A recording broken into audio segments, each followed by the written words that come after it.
هل الجن ممكن يتجسد لك في صورة حد من أهلك، جيرانك، معارفك، أي حد إن أنت تعرفه أو شفته؟ ومش بس كده، ده كمان يدور بينكم حوار طويل جدا. النهاردة هنتكلم عن قصة حقيقية البنت بتحكي قصتها المرعبة.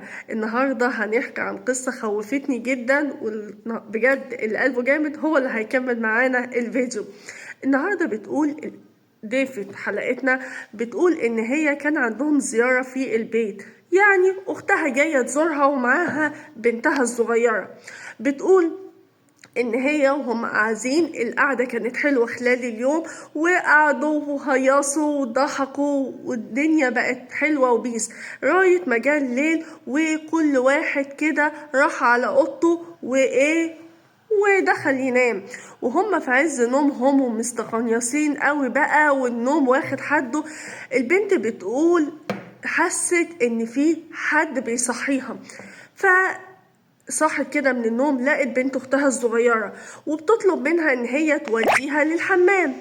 فبتقول ان هي قامت من النوم ومسكت ايديها في ايد بنت اختها الصغيرة ومشوا في الطرقة الطويلة اللي بتودي على الحمام. وهم في طريقهم للحمام كان الجو شتاء والدنيا برد وسقعة، فلاحظت ان بنت اختها حافية ومش لابسة الشبشب بتاعها. فبتقول لبنت اختها انت ليه حافية ومش لابسة الشبشب بتاعك؟ روحي الأوضة بتاعتك وهاتي الشبشب والبسيه قبل ما نروح الحمام. لاحظت ان بنت اختها مش بتتكلم ولا ردت عليها انها مش سامعاها، فقالت عادي، ممكن الدنيا ليل والبنت صاحيه من النوم ومش فايقه مش عارفه ترد، وكبرت دماغها وقالت مش مشكله. ما علقتش كتير على الموضوع ده او عدم رد بنت اختها عليها بعد ما قالت لها روحي هاتي الشبشب والبسيه. فقالت لها طب خلاص خليكي انت هنا اقفي على السجاده دي وانا هروح الاوضه بتاعتك وهجيب الشبشب بتاعك بحيث تلبسيه ونروحوا للحمام. فبتقول وقفتها على السجادة في الطرقة وراحت هي للأوضة وبتفتح باب الأوضة بتاعت بنت أختها علشان تجيب الشبشب بتاعها. وهنا كانت المفاجأة المرعبة جدا، لقت بنت أختها نايمة جوه في الأوضة على سريرها. وات يا لهوي يا خراشي، امال مين اللي بره دي؟ مين اللي كنت ماسكه ايديا في ايديها دي؟ مين اللي كنت بكلمها وجت تصحيني من النوم عشان نروح الحمام؟ يا لهوي تاني.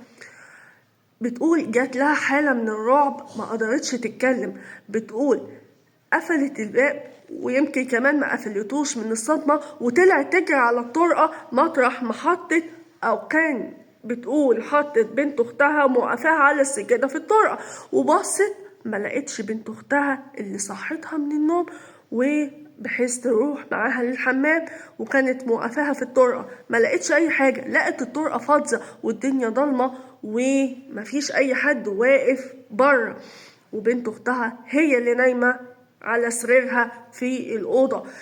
فدي كانت قصة غريبة جدا ومرعبة جدا. هل هم فعلا بيقدروا يتجسدوا ليك في صورة حد من قرايبك أو حد من معارفك أو أصحابك أو أي حد من جيرانك، وكمان زي ما حصل كده إن هم يكلموك؟ طب هي صحتها ليه هي بالذات؟ وكمان كانت راحة معاها للحمام. طب لو كانت راحت فعلا للحمام يا ترى كان ايه اللي هيحصل؟ اظن كان حاجة مرعبة هتحصل. البنت دي من حظها وربنا بيحبها ان فعلا اخدت بالها ان البنت الصغيرة مش لابسة الشبشب، او اللي كان المتجسدة في صورة بنت اختها الصغيرة مش لابسة الشبشب.